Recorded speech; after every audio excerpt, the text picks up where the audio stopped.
Good morning to one and all present here. I am Arusha And I'm Asnan. and we are here to give a brief introduction about the opening of a culture center by the Ethiopian and Somalian embassy in India. And we warmly welcome our esteemed guest, Ms. Ebin Mohammed Salah, who is the Somalian ambassador. And Ms. Janet Zaidi, who actually pronounces her name as Jannat and is the Ethiopian ambassador. And now, talking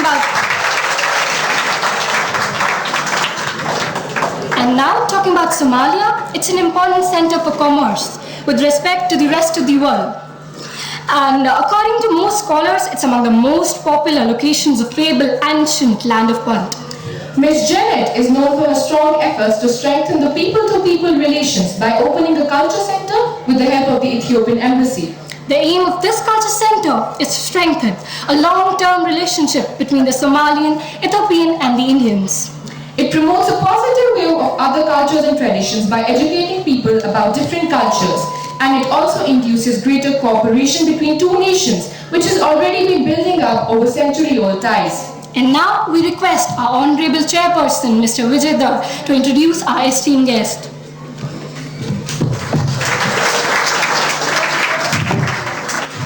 Good morning. I don't think I should ask how many of you know about Ethiopia and Somalia, because I also know very little about Somalia, but a lot about Ethiopia. I think Ethiopian history, I will not say it's as old as our history, but it's at least 2,000 years old.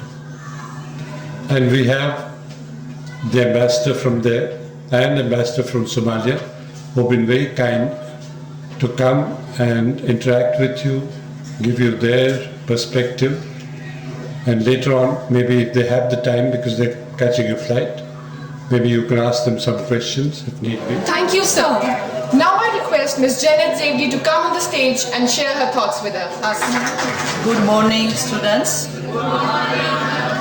I would have loved to call you children because you see, I'm a grandmother. So whenever I see young people like you, I like to call you children, but I don't think you young people would want to be called children, do you? No, right? Yeah, that's why I call you students. First of all, I'd like to thank Mr. Dar, who has been very kind for me, Somalia, Ambassador of Somalia, my friend, arranged our visits in Srinagar, Kashmir, and also show us all this beautiful school which we invade the Kashmiri students, because our students do not have such facilities in our countries. So hopefully this school will come to our respective countries. I'm from Ethiopia. Mr. Dar said that we are less behaved people compared to you. In a way, he's right, but Ethiopia is more behaved than Somalia.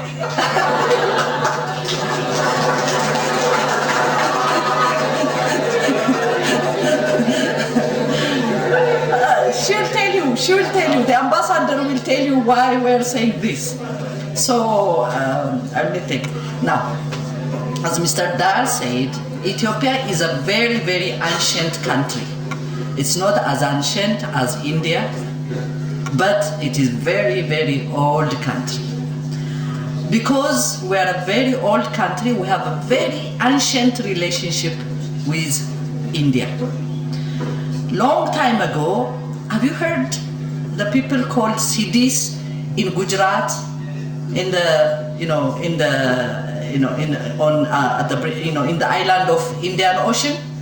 Yes. You know, most of them come from our countries, because at that time there was trade between India and Ethiopia. We used to sell to Indians husk, elephant husk. Indian elephants, they don't have husk. Yeah, they don't. So we used to sell husks, we used to sell gold, and from India we used to get silk, because Indians are known for silk, and we used to get spices, the kava tea and everything. So there was trade up 2,000 years ago. Like India, Ethiopia has many different people, different nations and nationalities. We have about 80 different languages in Ethiopia. Can you imagine? 80 different languages. Even though we are not as big geographically, we are not as big as India geographically, we are only 1.1 million square meter, lesser than India. But we have 80 different kind of people and 80 nationalities, languages. Now, out of these 80 languages, 45 of them are used as medium of instruction in primary school. In primary school. Children in primary school, they learn in their mother tongue in primary school, but they also learn English and Amharic. You know, Amharic is our lingua franca, or a national language. So they learn their language in primary school up to grade 8 or up to grade 6, depending on the region. But after that, they learn in English up to in high school and in the university. So most of the young people who go to school know English, speak English, and also their language and also Amharic. So at least one Ethiopian child, student who has gone to school speaks 3 languages. Ethiopia has never been colonized. It is the only African country that has never been colonized. Of course, the Italians attempted twice. One in the 1889 to come to colonize us, but we defeated them. They had all the modern army, but we have arrow and bow, and also courageous horse people, and also we are a mountainous country. Therefore, we defeated them. During the Second World War, they came back again. In the Second World War, in 1928, they came back again. But this time, they stayed for 5 years. But all the people, young and old men and women, they went into the bushes and we defeated them again. So Ethiopia has never been colonized by any white man. That is our pride.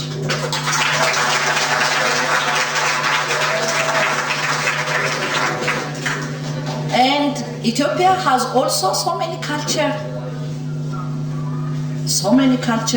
The 80 different ethnic groups have different culture. Our cuisine is similar like the cuisine of Punjab. Closer also to cuisine of Kashmir.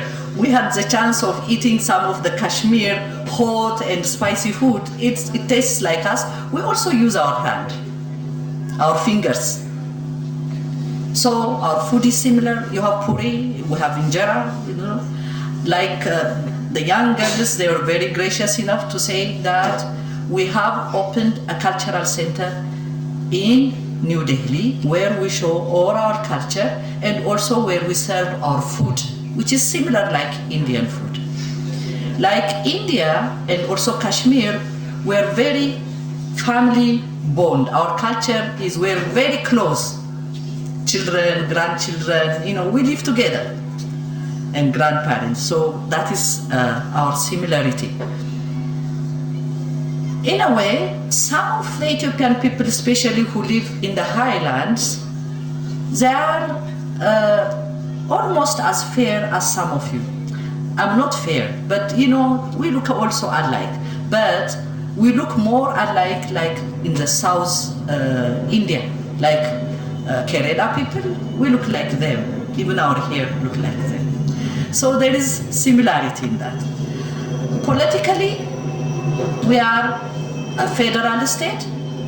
In India, there are about 31 now, right? States, right? And 7 union territories. But in Ethiopia, we are only 9 states, because I said we are a small country, and 2 union territory, Addis Ababa and Dredor. We have election every 5 years. It's a democratic government, and we also have election every 5 years, and we also have different political parties. We are a democratic, we have a media, independent media, we have independent, but this democratic system happened only the last 24 years. Before that, between 1976 and 1993, we were under the military government. And our economy was very bad, everything was very bad. Before that, until 1974, we were under the monarchy, the king, like your Maharaja. Yeah, until 1974, we were under the monarchy. During the monarchy, can I say that the uncle of Mr. Da was a military attaché in my country. Yeah, he was a very nice man, and I met his family last Saturday, and we had a good relationship, because during the monarchy, the first military academy was opened by Indians, by the Indian government. Yes.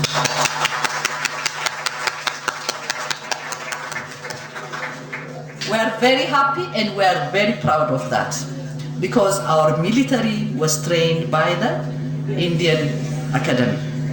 And also the first, after the independence of India, Ethiopia and India became very good friends, and guess what? This is very important. Educationally, at that time, Prime Minister Nehruji sent teachers to my country.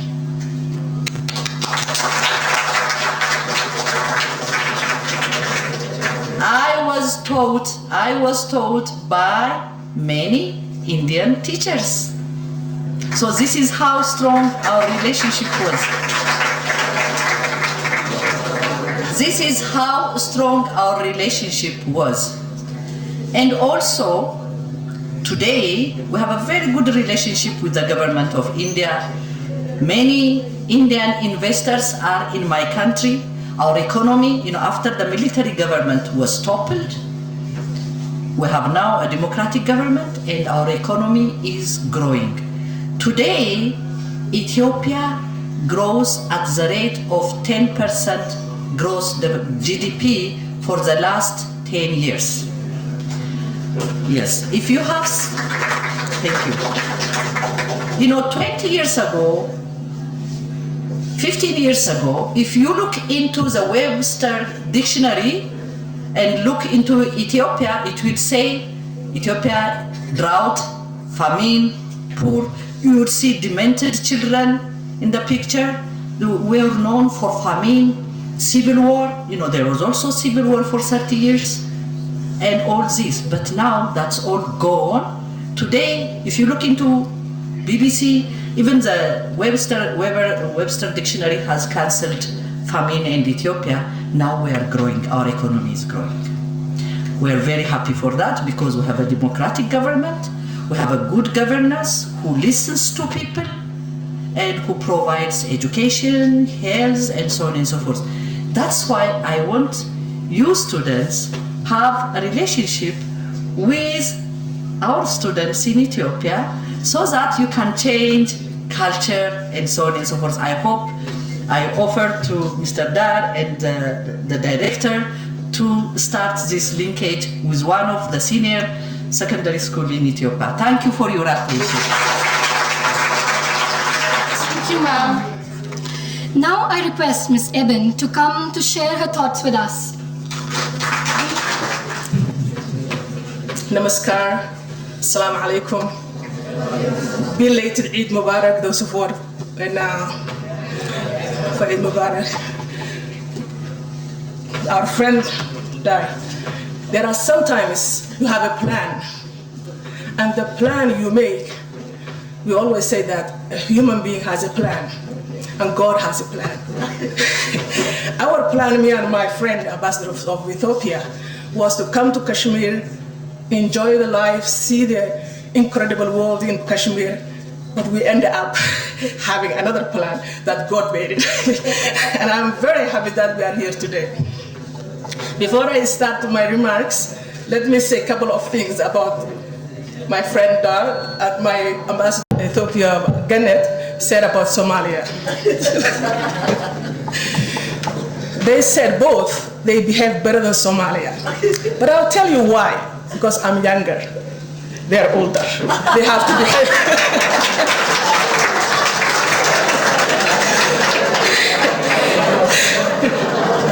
I don't have a gray hair yet. So for that reason, they can say that they can behave better than me. Let me come back to the just a few remarks about Somalia.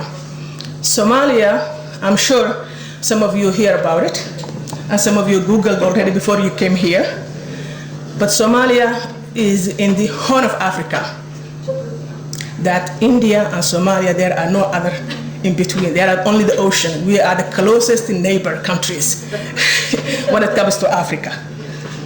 In 1884, Somalia have been colonized and divided into 5 major regions. Today, only 2 of them are called Somalia. And when you see my flag, it's a blue with a 5-star. That 5-star represented Somalia, Great Somalia. In 1960, Somalia became independent from the British colonies and the Italian colonies. From that, I'm very proud to say my father was one of the freedom fighters in Somalia and is very well known. His name is Mohammed Saleh. When you hear Somalia, there are certain things that comes up to your mind. We're known as a poetic country. It's very shame as someone from Somalia who cannot make a poem. Your grandmother knows how to make poem. Your father knows. I know little because I'm young, as I said. But Somalia is also known as the poetic country. When it comes to the resemblance of India and Somalia, my friend, she said they look like more into Kashmir, Gujarat and Kerala. When I came here, I realized we are more like Kashmiris. Because Somalis are very, very tall, like Mr. Dar, I think. and the director, we are very tall people. And that is one of the, you can differentiate from the rest of African countries, especially my neighbor, closest neighbor, Ethiopia. And Somalis are Muslim, 99.9%. They are Muslim, Sunni Muslim, and very modern country at this now. We have our own language called Somali language. One of the things that the colonial time could not destroy because of the strength of the people was the religion and the language. We still preserve Islam and we still preserve our own language.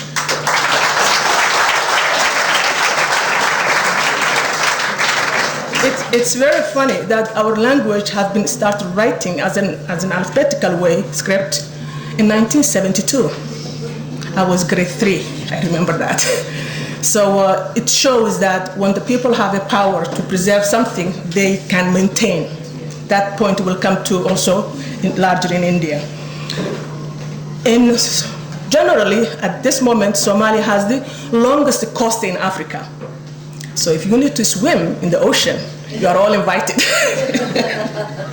We have the largest livestock in Africa. So that is also similarities with Kashmiris. We are meat eaters. Every year during the Hajj time, we send to Saudi those people who are going to pilgrimage over 2 million livestock. Imagine, over 2 billion income comes from there to Somalia. Basically now, we have a lot of natural resources, but it's untapped. It's really untapped, and we are hoping that for the coming years to be there.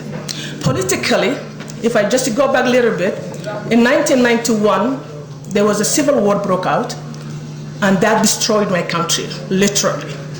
I did not go through because I've been raised outside the country during that time, but the civil war destroys people, spirit, and properties, everything.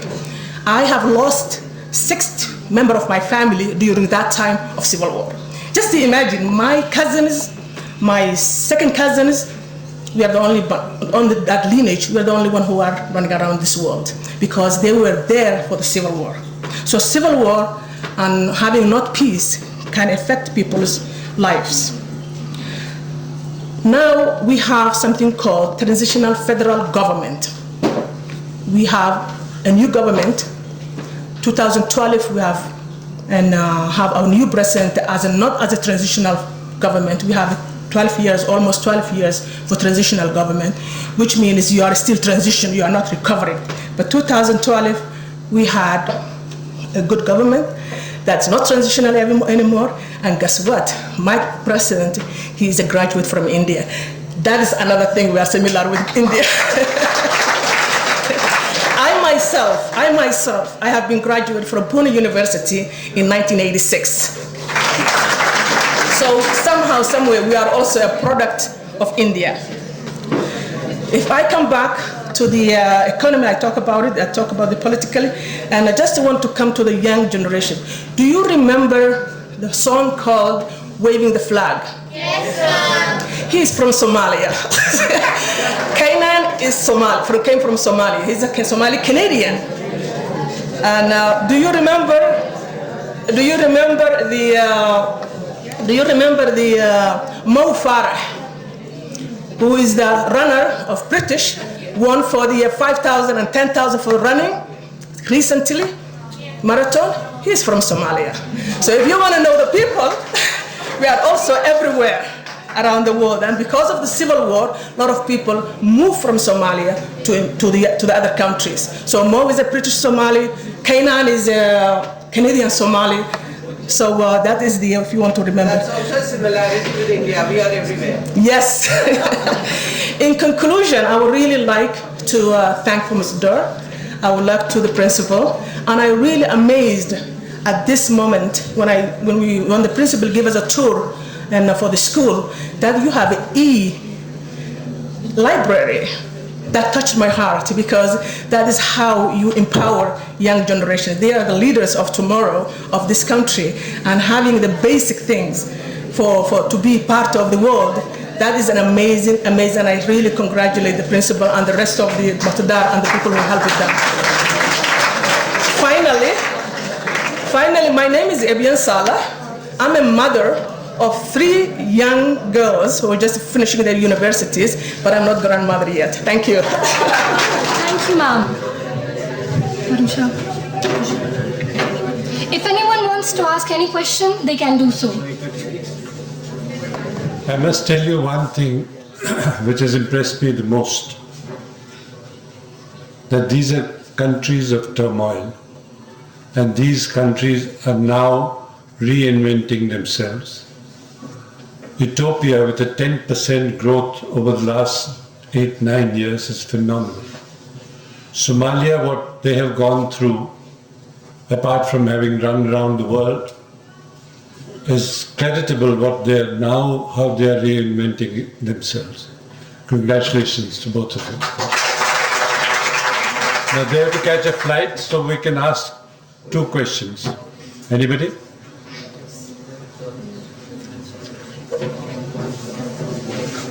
I understand it, I think. As you said that you have been independent, but you took a long time to get developed. So why is that? Well, a very good question.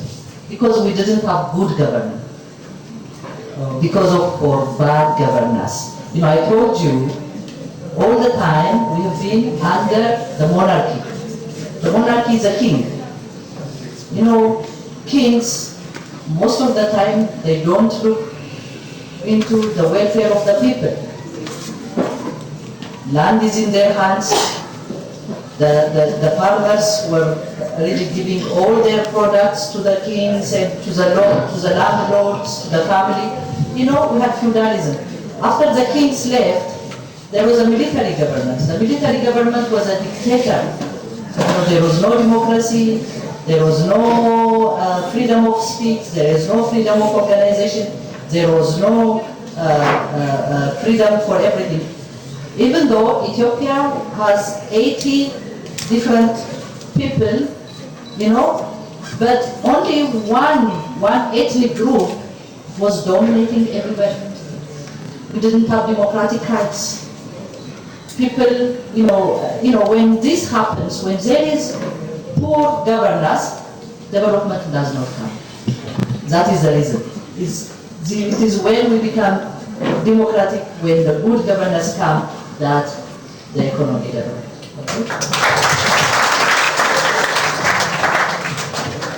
My question is for both the ambassadors. What did you find unique about our culture, the Kashmiri culture? Kashmiri culture is not new to me, and is not new to our country, as I just talked to you. You are a beautiful people, you have a rich culture, you have a beautiful country or a region, in Kashmir and beautiful and JK. In fact, when we toured Gulmarg yesterday, honestly, I felt we are in paradise.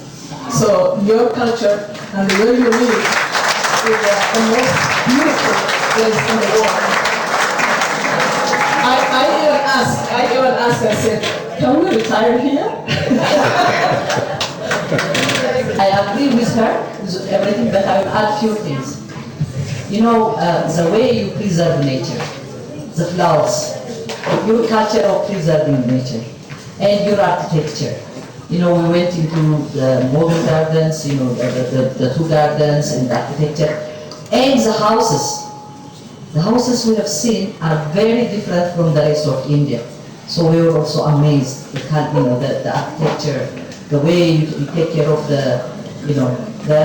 and also the herbal medicine. That is very important. The herbal medicine that we preserve. Yesterday we were into this spices shop, and they were telling us that saffron is good for this, and this small garlic is good for. This is a beautiful culture that you have to preserve and you have to develop. This is unique, not only in our country, but I think it is in the rest of the world. So develop this, natural medicine, your architecture, and also the way you use the pines and so on. That has impressed me. Of course, your beauty as well, and also the floriculture that you preserve. Thank you very much. Okay, that's the last question. My question is for Somalia's ambassador. You said that your country is a poetic country, so how many poems have you written on your own, and can you Can you recite one? That's a very challenging question, I would say. And I remember my mother, when we were young, like your age group, when we were in India, studying in Pune University, she used to send to us poems. And always, during that time, there was no internet, remember? So she used to say, and my father both, they used to say, you have to respond with poem. So we never got a chance during that time to do it. But when I became a mother, I realized that it's coming. So I'm going to recite for you one that is specific for the girls that my parent taught me. It says, I'm going to say Somali and then translate it. It says, Gabari haddii gabar waagii baryada waxa uga yeelayso wareega ku eeday hadday weliga diidayso wargeyska raadiya hadday wada aqoonayso maxaa wiilku dheeryahay hadday wada hawsheeda. So I'm going to translate. This says, it was a father talking to his daughter. And he was not only his daughter, but he was talking to all daughters in Somalia. He said, if a girl, because we came from a culture that boys get more than the girls when it comes to education, resources, everything. And I said, if a girl does everything good, if a girl goes to school, if she can read and write, even that time, remember, reading and writing was very, very important. If she can read and write, if she can complete her work exactly the way have been asked. Why are we saying the boys are better than girls? That is boys are better than girls. Thank you very much. Well, ma'am, I must tell you that in this school, as long as I'm there, I'm sorry to say the girls have more preference than the boys. And I think they will always have it. Because I feel that the future of any state or any country is how good the girls of that country or the mothers of tomorrow are. Thank you very much. Thank you, our guests, for coming here and telling us about their countries. We appreciate the idea of the Culture Center and we would really love to learn more about their culture. We hope that the exchange program is going to be a reality soon, so that we also get a chance to live in the amazing country and learn about their culture. At the end, we thank everyone for coming and we wish our guests a happy journey.